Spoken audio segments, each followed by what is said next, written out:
안녕하십니까, 부생방의 함주원입니다. 우리나라 대표 주택 하면은 어떤 주택이 먼저 떠오르시나요? 많은 분들이 대표 주택 하면은 아파트를 먼저 떠올릴 텐데요. 주택 가격이 상승이 됐다, 아니면 반대로 하락이 됐다, 이런 기사 내용이 나오면은 아파트 가격이 떨어지네, 아니면 상승을 하네, 이렇게 생각을 하시는 분들 굉장히 많이 있습니다. 그만큼 우리나라를 대표하는 주택 하면은 아파트다 라고 보시면 좋을 것 같은데요. 그래서 오늘은 어떤 아파트가 좋은 아파트인지 구별하는 법에 대해서 오늘 이야기를 해보는 시간 갖도록 하겠습니다. 누구나 쉽게 생각은 할 수는 있지만 쉽게 놓칠 수 있는 부분, 오늘 짚어드리는 시간 갖도록 하겠습니다.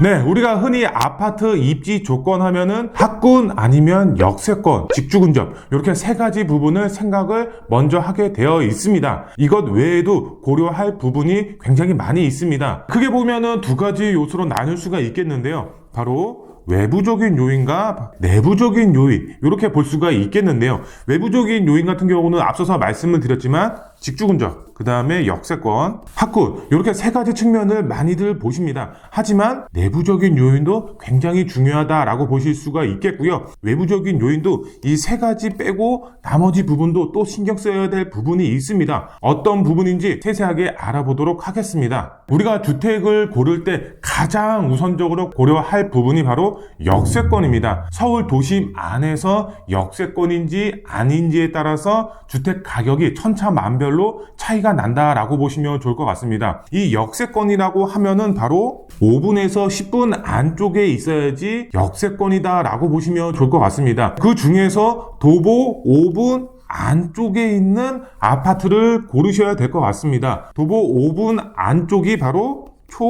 초역세권이다. 초역세권하고 역세권하고는 차이가 굉장히 큽니다. 많은 분들이 도보 5분 안쪽에 있는 아파트를 선호를 하시기 때문에 꼭 도보 안쪽에 있는 역세권 아파트를 고르시면 좋을 것 같고요. 이게 안 된다 그러면 적어도 10분 안쪽에 있는 역세권 아파트를 고르시면 좋을 것 같고요. 그 다음에 신규 전철 노선이 들어가면은 두말할 필요도 없다, 그냥 무조건 사야 된다, 이렇게 보시면 좋을 것 같습니다. 뭐 예를 들어서 GTX 노선이라든가 신분당선, 신안산선, 여러 가지 교통 효제들이 서울 안에서도 굉장히 많이 있습니다. 그렇기 때문에 우리는 신규 전철 노선이 들어가는 아파트, 그리고 더블 역세권이라든가 트리플 역세권, 쿼드러플 역세권, 이렇게 신규 전철이 들어감으로써 역세권이 변화할 수가 있는 이런 아파트를 고르시는 게 집가 상승률 아니면은 하락장일 때는 어느 정도 가격 방어가 이루어질 수가 있다, 이렇게 설명을 드릴 수가 있겠습니다. 우리가 두 번째로 봤을 때는 직주근접이죠. 직주근접이 왜 중요한지 좀 설명을 드리면은 대기업이라든가 중소기업이라든가 직장인이 많이 근무하는 그런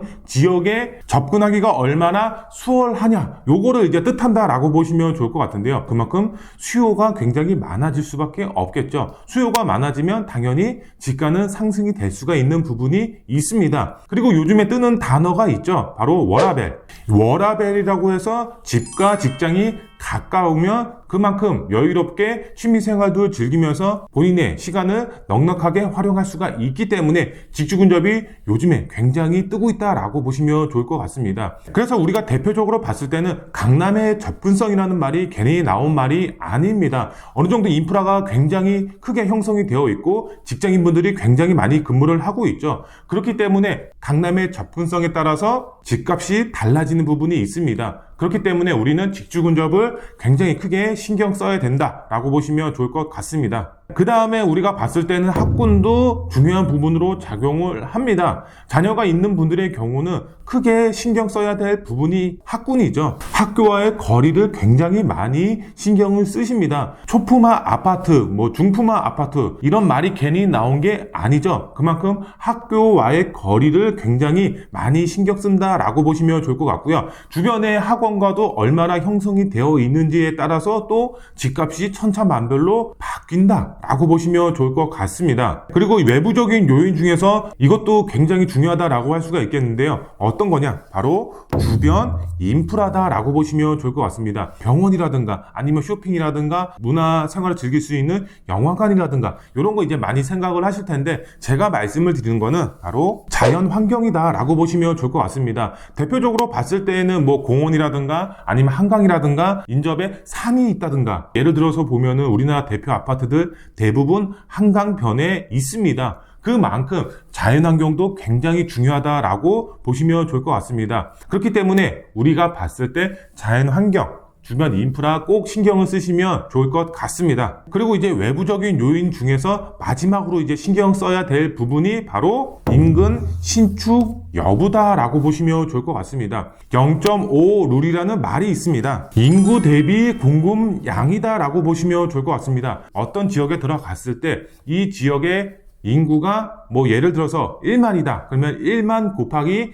0.5를 곱하면 이 지역의 신규 주택 공급 물량이 나온다라고 보시면 좋을 것 같습니다. 그러면은 신규 주택 공급 물량이 0.5 룰을 적용을 했을 때 그거보다 많다. 그러면은 공급량이 많기 때문에 이쪽으로는 투자를 하면 안 되겠죠. 반대의 경우는 당연히 매수를 하는 지역이다. 이렇게 이제 설명을 드릴 수가 있겠습니다. 이렇게 외부적인 요인을 알아봤습니다. 근데 외부적인 요인만 신경을 써야 되냐? 그게 아니죠. 바로 내부적인 요인도 굉장히 크게 신경을 써야 된다라고 보시면 좋을 것 같은데요. 어떤 부분을 신경을 써야 되냐? 바로 층수, 그 다음에 뷰, 방향, 세대수, 요거를 먼저 신경을 써야 된다라고 보시면 좋을 것 같습니다. 층수가 높으면 높을수록 많은 분들이 선호한다라고 보시면 좋을 것 같습니다. 왜 선호를 하느냐? 바로 뷰 때문이죠.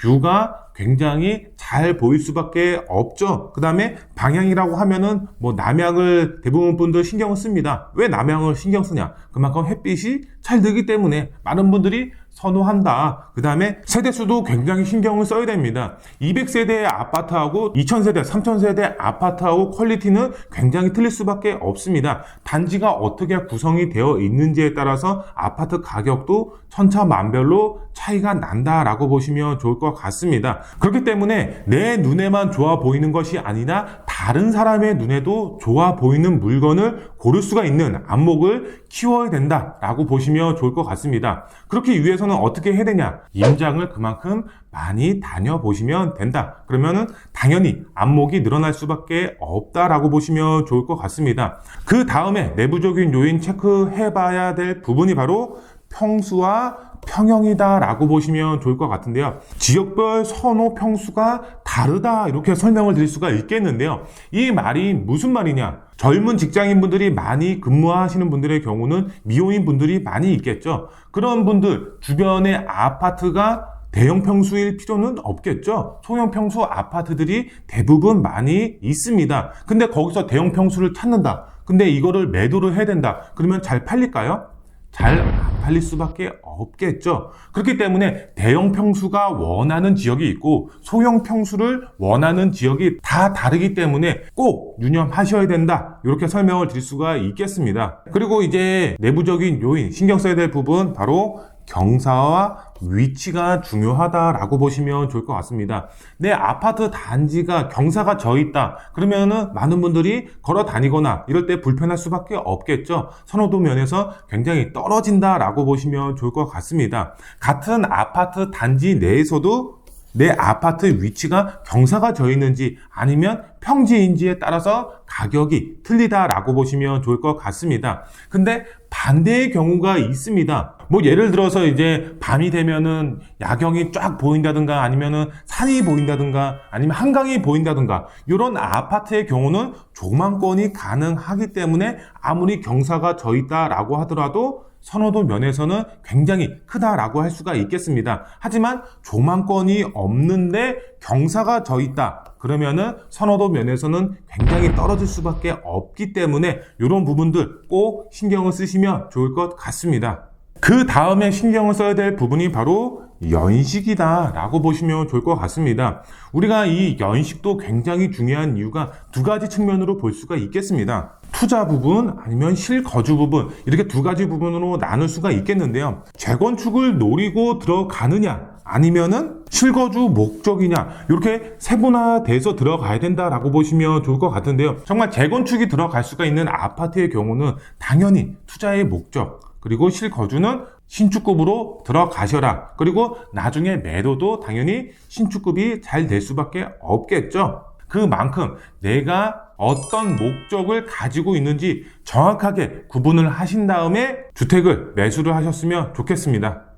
네, 오늘은 이제 어떤 아파트가 좋은 아파트인지에 대해서 이야기해보는 시간 가졌습니다. 정말 실거주로 집을 알아보시는지 아니면 투자의 목적으로 집을 알아보시는지 자신에게 맞는 요인들을 잘 체크를 하셔서 아파트를 알아보셨으면 좋겠습니다. 오늘 영상이 도움이 되셨으면 구독 버튼, 좋아요 버튼, 알림 설정 버튼 꼭 부탁드리겠습니다. 다음 시간에 더 알찬 정보로 찾아뵙도록 하겠습니다. 감사합니다.